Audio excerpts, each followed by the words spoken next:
Good morning, everyone, and welcome to the Real Scottish Politics Live on the national.scot. I'm Steph Braun, one of the political reporters, and I'm with my colleague Abby Garson-Crosby. How are you doing, Abby? Well, yeah, I'm good. It's been a lovely sunny weekend this weekend, so it's been nice. But obviously, thinking it was going to be a little bit of a quiet week like it was this weekend, it's not. From the moment I opened my phone, there's some pretty big news on today, but I suppose we'll get that in a second. But yeah, it's been a nice weekend. I think everybody was out and about, although no red, white, and blue bunting and shawlins I saw anywhere. Or on the south side during my weekend, I must admit I did not see one Union Jack, but then I wasn't particularly looking for them, to be fair. So I don't know how much Glasgow was celebrating the Jubilee, but was it how about for you? Did you see it a lot this weekend?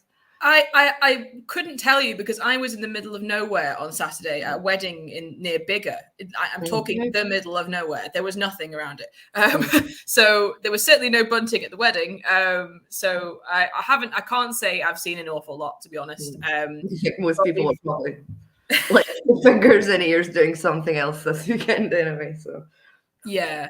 But we've jumped straight from the sort of, madness of Jubilee celebrations straight to a no confidence vote in Boris Johnson happening this evening. We've seen it coming for a few days, perhaps a week or so, to be honest. But it is happening tonight between 6 and 8 o'clock. We've got absolutely tons of stuff all over our website. You'll hardly see anything else, to be honest.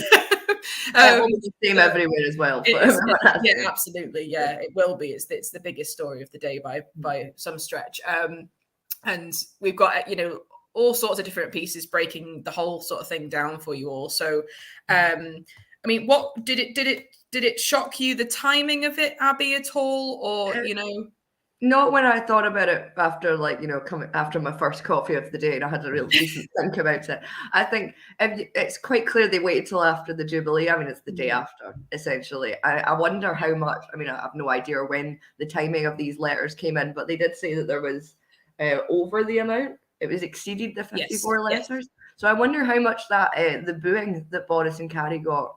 Sorry, I should not call them by their first names. I hate when other people do that. Boris Johnson and his wife, Carrie Johnson, got when they were going into the service for the Jubilee, wasn't it? He got booed pretty heavily. Yes. And the most shocking part about that is that really should be his crowd, because that was the people who are pro-monarchy, most likely to vote Tory. They're kind of into that stuff. Obviously were, because they were standing there outside, outside the cathedral, and he got booed by them. So I wonder how much that played into it as well, because I'm sure a lot of Tory MPs, as long as they weren't watching the BBC, who saw that, were, quite shocked by that, I wonder. So I wonder how much that's played into it. I mean, his popularity is clearly gone absolutely downhill.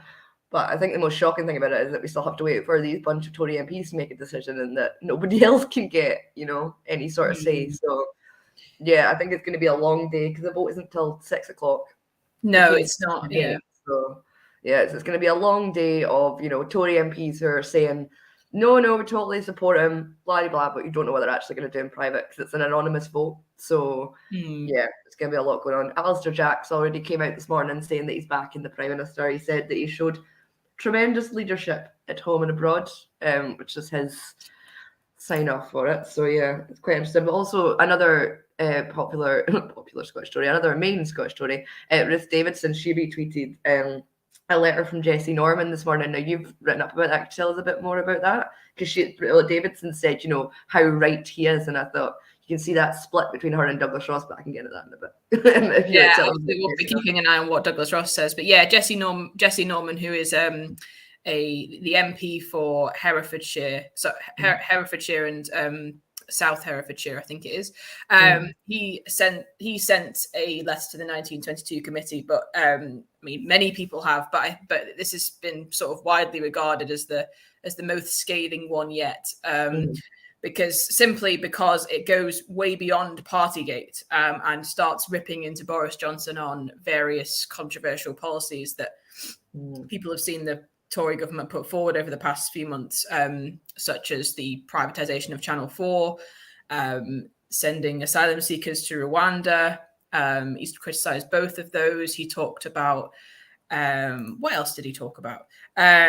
He talked about the Northern Irish Protocol. He was questioning the legality of overturning that, and he was just by the end he was actually sort of just ripping into Johnson's manner and tactics and just everything about him, and just said he simply cannot go on supporting him because he's just leading the party off a cliff edge, basically. Some people have questioned the timing of the sort of rebels passing this 54 mark because there are a couple of by-elections in a couple of weeks, which the Tories look set to lose, and that could have helped Boris Johnson to lose such a vote. And there's a sense that he might not quite do that. However, with those looming over his head, and I've seen the polling for those by-elections as well, they could be like, if we don't get rid of him, we're going to lose those, and we're going to look like Phil. So it could go either way. That's what I said. We're speculating about what a group of Tory MPs are going to do and like what is going to influence their decision, because it's not the same as what would influence the majority of the public, which is kind of one of the most shocking things about it. But yeah, like you were saying about the Northern Ireland Protocol, they have played fast and loose with that like the whole way, and that's the way they've done with a lot of their policies as well. So I can understand why there would be a lot of anger about that. One of the things he said as well was, as former energy minister, I can tell you there is, for example, zero chance that this or any government will be able to build a nuclear power station in a year, at any point in the next decade. So he's just like sort of just saying, you're just saying stuff that there's no substance to this whatsoever. Yeah. So he's the first person I've seen who's really just ripped into every aspect of Johnson's leadership in one letter. It's sort of like you feel like it's a well-worded teenage blog post. He's just absolutely raging by the end of this thing. He's got his own personal beefs that he just had to get done. But the cost of living is massive. Like, I'm pretty sure that every person who in the country right now is feeling that pinch for the cost of living. And like the policies that they're doing, they came out. The Chancellor's big support package came out after Boris Johnson, after Partygate, because they're trying to. Well, you can't. I suppose a coincidence that it came out immediately the day afterwards. To kind of try and move the narrative on. But like the policies don't actually do very much, and they also signed off Jackdaw, which is a big gas field up near Aberdeen.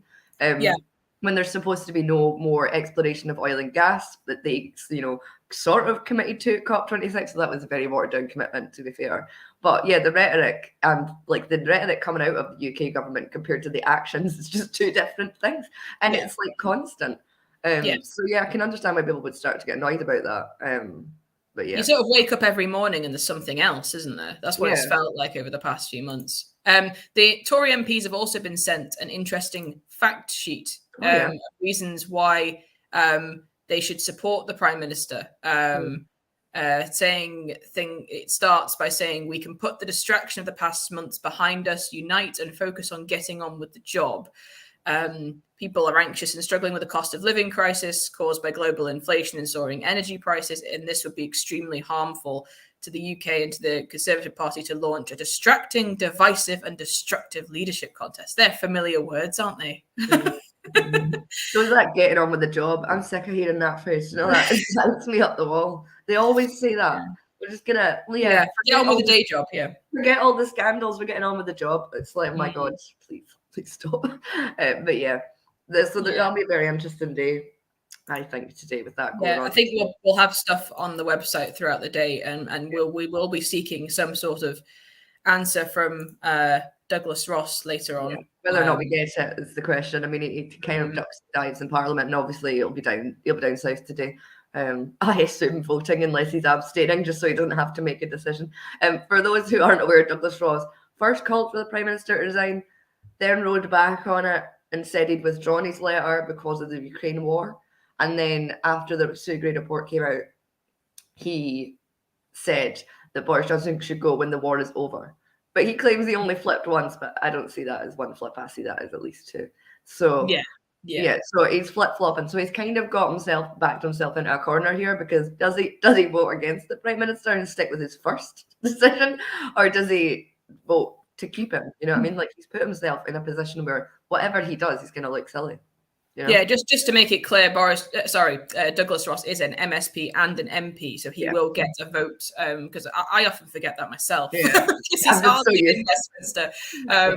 But yeah, he will get a vote this evening. But like you say, it's an anonymous vote, isn't it? So we won't actually know what he does. We won't know who does what, no, unless they decide to tell us. I don't think, but yeah, the threshold is they need 180 of the Tory MPs to back him, or for the other way. So that's kind of the threshold you're looking for is 180. Yeah, it's a lot, isn't it? I mean, we don't know how far over that 54 these letters have gone. It could be 120 or whatever, but in our heads it's sort of 54, 180, and that's the gap we've got to cross, and that seems like a huge gulf just now. But people have been talking about it might be significant how much Boris Johnson wins by if he does win, because if he only wins by 30 votes, then that is quite significant still, and he probably won't last much longer anyway. Yeah, well, Theresa May didn't last much longer after she won her no confidence vote, and I'm pretty sure a similar thing happened to Thatcher,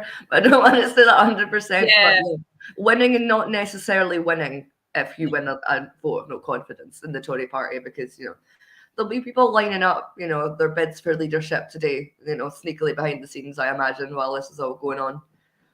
So yeah, it'll be interesting to see what comes out. It's just one of those things where we've just got to wait for the announcement, but it will be interesting nonetheless to see if we've still got Boris Johnson as Prime Minister by the end of the week. Because honestly, I never thought this would come at any point, because he's just been hanging on and on with everything that's happened. I didn't think that they would reach the threshold. So yeah, as much as I wasn't that surprised this morning, I'm quite surprised we're getting a vote on it so quickly. Yeah, I think if we look back a couple of weeks ago, you know, before the Sue Gray report and stuff, you know, it would be quite surprising. There's all sorts of things still going on as well. We've got these by-elections, and the Privileges Committee as well is still looking at whether he's led the Parliament. So there's all sorts of things that could still break him, even if this doesn't, even if he does win this vote.